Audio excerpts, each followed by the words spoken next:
Halo teman-teman 10 tahun pertama pernikahan atau disingkat 10 TP. Salam kenal, saya Diani Pranata.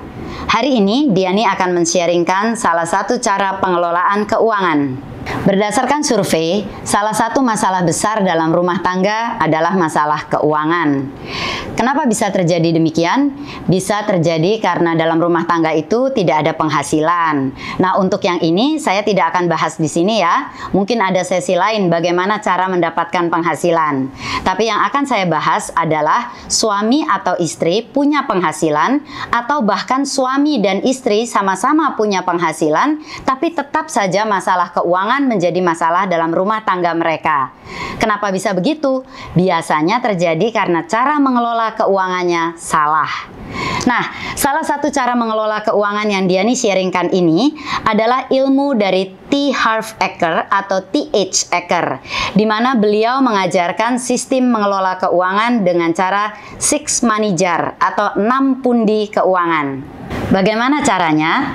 Nah, teman-teman harus literally mempunyai 6 rekening bank. Seperti ini nih contohnya, punya 6 rekening bank, bisa dari satu bank yang sama atau dari 6 bank yang berbeda. Terserah, pokoknya teman-teman mempunyai 6 rekening yang mewakili 6 pundi keuangan. Pundi yang pertama atau rekening yang pertama adalah untuk Financial Freedom Account atau pundi kebebasan keuangan. Tentunya teman-teman di sini semua mau dong punya kebebasan keuangan atau financial freedom. Kan kita bekerja untuk masa tua ya, bukan sampai tua. Nah, kalau saya bilang begini, ada lagi yang protes, bilang saya mau kerja sampai tua biar nggak pikun. Seandainya teman-teman ada yang mau kerja sampai tua supaya tidak pikun, supaya tetap ada aktivitas, itu adalah kebebasan teman-teman, pilihan teman-teman. Tapi yang salah adalah harus bekerja sampai tua karena tidak punya pilihan. Kalau tidak bekerja sampai tua, tidak hidup, itu yang salah. Karena harusnya kita punya financial freedom atau kebebasan keuangan. Bagaimana caranya mendapatkan financial freedom atau kebebasan keuangan bila passive income lebih besar daripada kebutuhan kita? Nah, pundi ini atau rekening kebebasan keuangan ini adalah untuk investasi yang menghasilkan passive income, uang bekerja untuk kita. Ngomong-ngomong tentang investasi, teman-teman harus mempunyai literasi keuangan yang benar supaya tidak terjebak dalam investasi bodong. Pundi yang kedua adalah pundi impian atau T.H. Eker menyebutnya long term safe spending. Jadi kita save, menabung, tapi untuk dibelanjakan dalam jangka panjang, atau pundi untuk membeli impian kita. Misalnya kita ingin anak-anak kita kuliah ke luar negeri, itu adalah impian. Kalau anak-anak bersekolah wajib dari SD sampai SMA, itu masuk ke kebutuhan ya teman-teman, bukan pundi impian. Impian itu misalnya teman-teman ingin punya rumah mewah, mobil mewah, ingin ziarah misalnya ke Tanah Suci, itu adalah impian.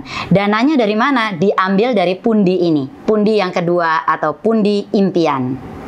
Pundi yang ketiga adalah pundi edukasi atau education.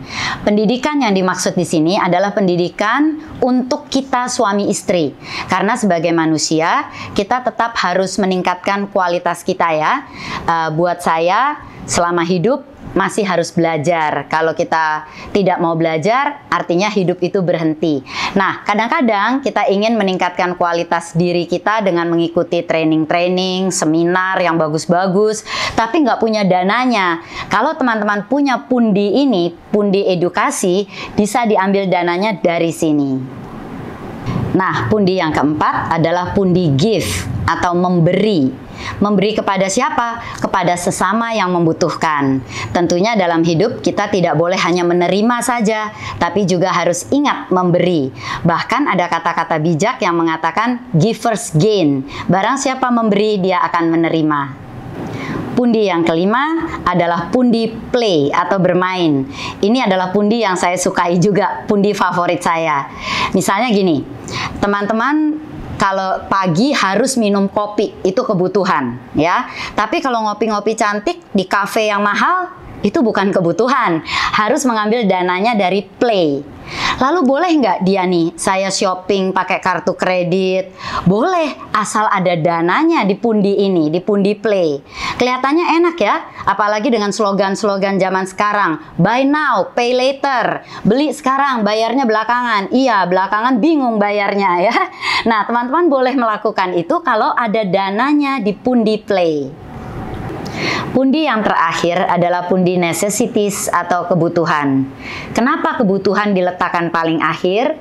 Karena menurut T.H. Eker, kita harusnya menghargai diri kita terlebih dahulu atau membayar diri kita terlebih dahulu, baru membayar yang lain-lain.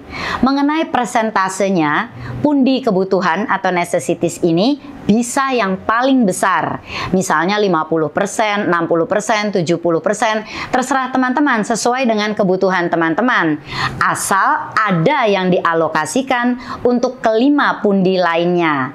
Nah, misalnya pundi kebutuhan ini 70% ya, misalnya dari penghasilan teman-teman. Berarti kan ada 30% untuk dialokasikan ke 5 pundi lainnya. Apakah itu berarti masing-masing pundi yang 5 ini 6%, 6%? Tidak juga. Bisa saja necessities 70%, financial freedom account 10%, lalu 20% dibagi ke 4 pundi lainnya. Bisa begitu. Jadi pembagian prosentasenya terserah teman-teman, asal totalnya harus 100% dan harus dialokasikan ke 6 pundi. Jangan hanya dibuang ke 1 pundi, yaitu pundi kebutuhan. Nah, apakah persentase ini bisa berubah, Diani? Bisa dan harus. Karena menurut saya, janganlah peningkatan kebutuhan kita berbanding lurus dengan peningkatan penghasilan kita. Misalnya, penghasilan kita 10 juta misalnya saat ini. Lalu untuk necessities, untuk kebutuhan, setelah teman-teman menghitung, oh 7 juta, berarti kan 70% ya. Nah, suatu saat teman-teman penghasilannya naik 100% menjadi 20 juta. Janganlah kebutuhannya menjadi tetap 70% juga menjadi 14 juta. Tapi kan dia nih kebutuhan meningkat. Betul, saya tahu kebutuhan meningkat. Biaya anak pun semakin besar, semakin meningkat ya. Biaya sekolah anak waktu SD tentunya berbeda dibandingkan biaya sekolahnya waktu SMA. Tetapi kan tidak 100%. Misalnya kita kembali ke contoh yang tadi. Penghasilan teman-teman 10 juta lalu naik menjadi 20 juta. Artinya 100% nih kenaikannya. Nah, kebutuhannya bisa saja naik secara rupiah, tetapi secara persentase menurun. Misalnya, untuk pundi kebutuhan menjadi 50%, yaitu 10 juta. Kalau teman-teman melakukan peningkatan kebutuhannya teman-teman berbanding lurus dengan peningkatan penghasilan, inilah yang sering terjadi di mana orang-orang mengatakan, kok penghasilan bertambah tapi tetap nggak bisa nabung. Jadi jangan ya. Sekali lagi, peningkatan kebutuhan kita jangan berbanding lurus dengan peningkatan penghasilan kita, supaya pundi-pundi lainnya semakin besar, terutama pundi kebebasan keuangan. Sistem money jar ini atau sistem pundi keuangan ini sangat applicable, bisa diaplikasikan, easy dan fun. Sistem money jar ini banyak membantu saya dan keluarga-keluarga lain. Dan mudah-mudahan bisa membantu teman-teman juga dalam pengelolaan keuangan rumah tangga kalian. Selamat mencoba!